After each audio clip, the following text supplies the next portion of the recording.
Hello and thank you. My name is John Occhi. I'm a realtor with Keller Williams and the Excellence in Real Estate team.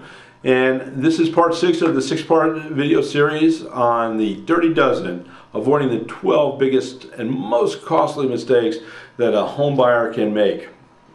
Number 11 is don't make a big cash down payment, and certainly don't buy your house for all cash. Let me explain, and I'm just going to talk in simple numbers here, but let's say we're looking at a piece of property for $100,000. Now you buy that property for $100,000, and let's say in a normal market we have a 5% appreciation. Well, at the end of the year you've earned 5% on that money. Okay, it's better than you can get at the bank, but then you still have to take the money out of the property. But you've earned $5,000 for when you take the money out. All right, now, second scenario, let's say you buy that $100,000, let's say it's a condo, you buy that $100,000 and you've put $10,000 down. You have $10,000 cash and the other $90,000 is a mortgage.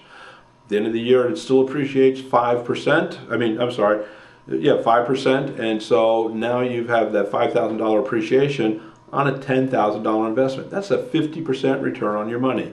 That's called leveraging. We've talked about it in earlier segments of this report, and then I have a whole nother video report that I'll be preparing on leveraging in investing in property. But leveraging is controlling property with the least amount of money possible. So do not make the mistake of putting large down payments down on a property.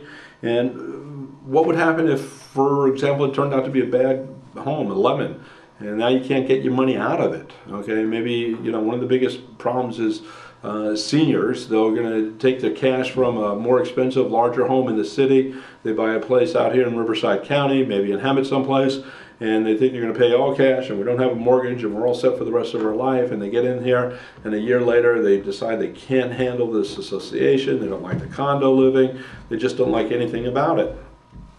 They can't get out of there, okay, unless if they get another cash buyer. They've got to get someone else to buy that property. They can't go buy another piece of property without it because all their money's tied up. However, if they got in and they only had 10% down and they decided they didn't like it, well, they still have their cash. They can go buy another piece of property and they could use this as a rental and start creating an income and positive cash flow and even starting to build wealth at this late point in their lives. So it's never too late. And if you act wisely, but throwing all your money down on a piece of property is not the smartest way to go. All right, that brings me to the 12th my dirty dozen, the 12th dirty mistake that home buyers will make. And this understands what it means to buy a home as is. When you buy a home as is, the seller still has a responsibility to disclose defects to the property. Anything that they know that is wrong, can go wrong, any material issues, they have a right. If you buy the property through a probate or through a short sale or a foreclosure, then those rights are waived. You literally are buying it as is, and no one has to do any type of disclosure to you whatsoever. All right, so with that being said, when you do transfer property, the seller does have the right. Now, if you find out issues after the fact because you didn't do your due diligence, you didn't do your inspections, you didn't do your final walkthrough when the house was vacant before taking possession, if you didn't do any of that, then you can go after the seller if indeed the seller was aware of it. You have to prove it. It's expensive. The legal fees are never cheap, and you have to be able to prove to the court that this damage, this fact, had a bearing on the value of the property. So do yourself a favor, understand what it means to buy a home as is. I'm not saying that there aren't good deals out there when you buy as is. Certainly some of the best investment properties are bought as is. They're rehabbed and rented or rehabbed and flipped, whatever the case may be.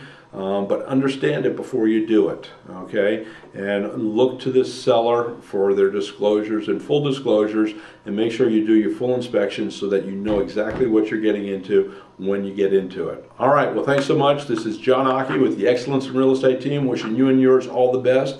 I hope that you've learned a lot from this report. You can always contact me on my cell phone at 951-443-6259 or send me an email at thehouseseller@gmail.com. All right, until next time, come back for another report. I've got some great topics, But this is John Occhi with the Excellence in Real Estate team, wishing you and yours a great day. Make every day a great one, because they're all so precious. And God bless. Bye-bye.